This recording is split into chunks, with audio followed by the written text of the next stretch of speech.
আদায় করে সবাই এখানে চলে এলাম মুজালিফা। এই ময়দানে থাকবে একদিন। মুজালিফা, হ্যাঁ, পরে মুজদালিফা আর কি। আরাফাতের ময়দান সম্পর্কে আছে যে হাজিরা যখন এখানে পা ফেলে আল্লাহ পাক তাদের পিছনে সমস্ত গুনাহ খাতা একবারে মাফ করে দেয়। মুজালিফাটা হলো কি? এটা ওই যে মুজদালিফাটা পরে বলবো, যাবো ওখানে। আচ্ছা, আচ্ছা। এটা হচ্ছে আরাফাতের মধ্যে যেটা প্রসাদ, এটা বেরাকের ভিতরে যাবো, এটার ভিতরে যাইতেছি। জি জি। এটা হচ্ছে আরাফাতের ময়দান। নবী করিম সাল্লাম কি ভাষণ এখানেই দিছিলেন? ভাষণ দিয়েছিল ওই যে বললাম যে একটা পাহাড় আছে জাবালের রহমান, যাবেন আপনি। আচ্ছা আচ্ছা, হ্যাঁ। ওই পাহাড়ে যাচ্ছি।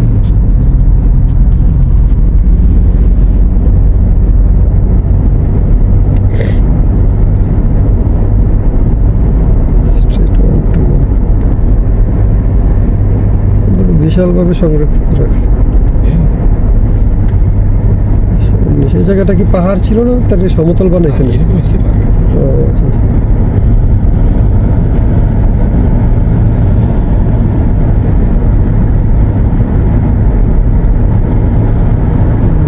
এটা অনেক বড় কিন্তু।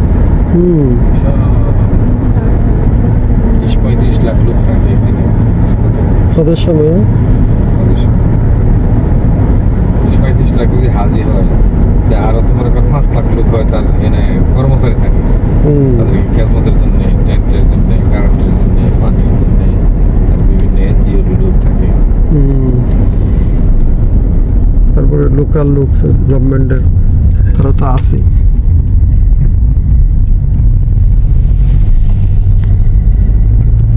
এগুলি হচ্ছে মেট্রো স্টেশন।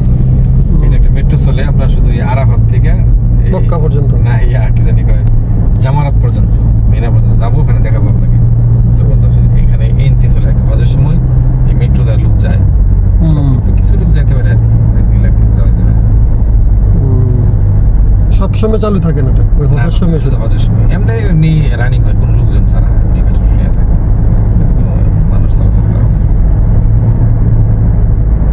এই যে এগুলো বাথরুম করা, আরো বাথরুম, সব বাথরুম করে দেবে, প্রচুর ট্যাঙ্ক টাঙ্গাই সব জায়গায়। এখন আবার এসির ব্যবস্থা করে দেয়, এসি মানে এয়ার কুলার করে দেয় সব জায়গায়। ট্যাঙ্ক আগে তো এগুলো ছিল না, এগুলো করে দেয়। এসি করে কিভাবে? মানে মানে স্ট্যান্ড এসি এরকম? হ্যাঁ, টেন্টের মধ্যে স্ট্যান্ড এসি কুলার দিয়ে দেয়। এয়ার কুলার সিস্টেম যে খারাপ করে রেখে বুঝছি বুঝছি, হ্যাঁ। এই যে টেন্ট করা সবগুলি পর্দা দেয়া সেটা করে দেয়, ওর ভিতরে আপনি এয়ার কুলার দিয়ে দেয়, পুরা ডাইরেক্ট করে দেয় নিয়ে আসা। এটা মেট্রো স্টেশন।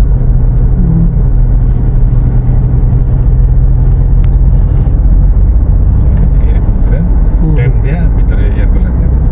গরম তো, তাও তো বহু লোক মারা গেছে এবার, অনেক লোক মারা গেছে। এই আরাফাতে সারাদিন থেকে মানুষে হেনি কাবু হয়ে যায়, পরে মুজদালিফা যাইতে যেতে শেষ। আর আল্লাহর কুদরতি আরাফাতের দিনে এমন রোদ্রে থাকে, মানুষকে কয়লা বানায় না আল্লাহ বুঝিয়া। আফসোস যে কল্পনা করা যায় না।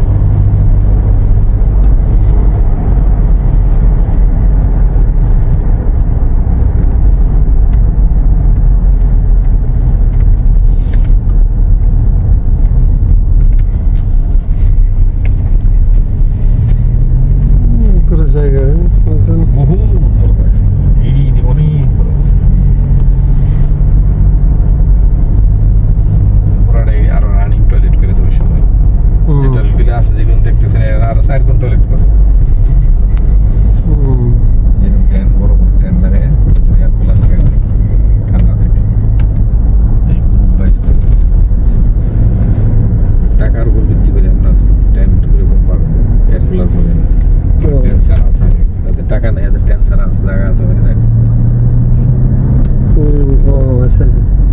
আচ্ছা না, যে সুদানি নাইবেরিয়া আছে, তো টাকা দেয় না, ওরা তো বিল্ডিংও নেয় না, রাস্তার থাকে এসে অনেক বড় বড় কাফেলা দেখবেন রাস্তার মধ্যে শুয়ে দিয়েছে, পার্কের মধ্যে শুয়ে থাকবে। এইভাবে হজ করে দেয়। হজটা মূলত কয়দিন হয়? মানে ধরেন 5 দিন। 5 দিন। এখানে সারাদিন থাকে, পরে রাত্রে চলে যায় মুজদালিফা, রাত্রে খোলা মাঠে থাকে সবাই। তারপরে পরের দিন সকালবেলা মিনায় যাইব, মিনার থেকে 3 দিন পাথর। 3 দিন পাথর মারে? 3 দিন পাথর মারতে হবে। মিনার থেকে যাবেন হেরামে, হেরামে যায় তোয়াফ করিয়া আবার মিনায় আইসা জামারাতে পাথর মারবেন। ওইটা আরো বেশি কষ্ট।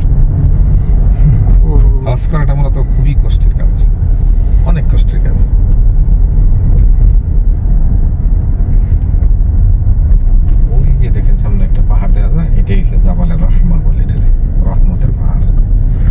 ওটাতে ওখানে দাঁড়িয়ে নবী ভাষণ দিছিল। হ্যাঁ, ওখানে উপরে উঠবেন, ওইটা একটু নামাজ পড়ে আসেন। নামাজ পড়া দরকার নেই, নামাজ পড়াটা এটা পছন্দ করেন অনেকে। আচ্ছা, এই ওখানে ওই যে আদম আলাইহিস সালাম আর হলো মা হাওয়া হ্যাঁ, একসাথে মিলিত হয়েছে, মানে এই জায়গাতে। এই জায়গাতে আর নবী করিম সাল্লাল্লাহু আলাইহি সাল্লামও এখান থেকে এই বিদায় হাজার এই জায়গাতে দাঁড়িয়ে দিছিল। এখন যদি একটা মসজিদ হয়েছে এখানে, হুম। এখন বর্তমান যে হজের ভাষণ শুনেন, হুম। মসজিদে নিমরা নিয়ে যাবো, অবশ্যই দেখাবো ওইদিকে। ওই যে যেই জায়গাটাতে উঠছে এই জায়গাটা না, হ্যাঁ, এই জায়গাটা। এখানে নবী ভাষণ দিছিল যে সাদা যে যেটা উপর থেকে ভাষণ দিয়েছিল। আচ্ছা আচ্ছা।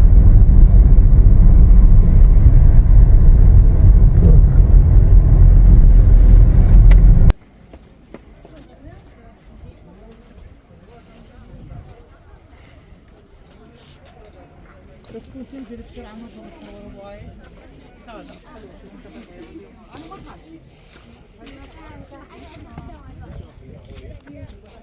কি সেজা লাগে নাই? হ্যাঁ নাই না, তুমি কি সেজা?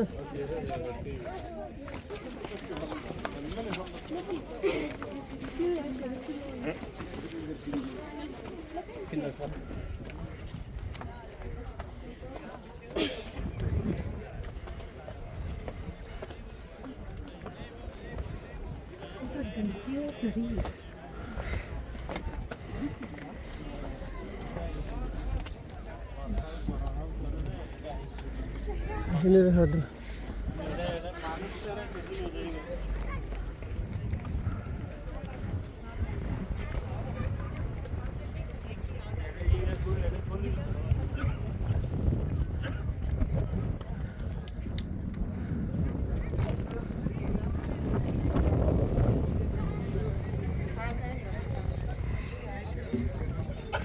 Sini saya.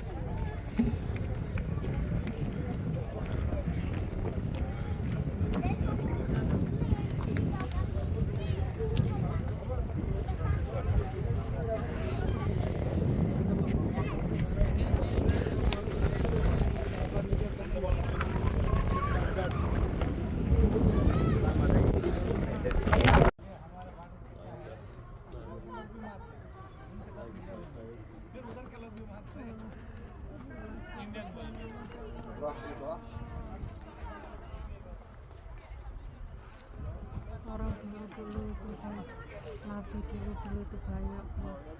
Memang Husain kan dia perang dekat mana Irak. Hasan kan jadi khalifah.